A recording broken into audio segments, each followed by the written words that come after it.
обаче не работеща. Не е работеща чешмата. Това е преди Станчов хан на километър и половина. Има и беседка.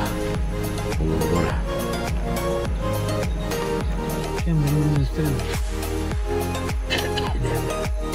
Чешма Станчов хан.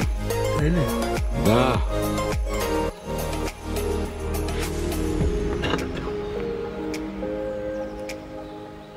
Обаче Южна България всички чешми имат седянки.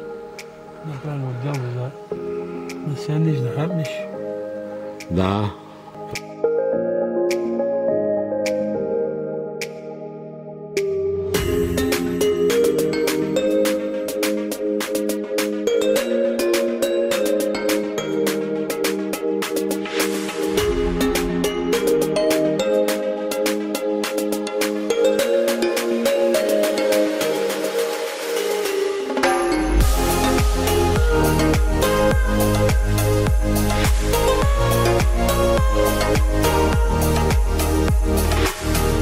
Това са табелите за сухата пещера, мократа пещера,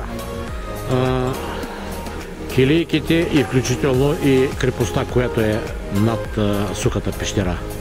Разстоянието от табелата е около 200 метра. И отсреща е мостчето.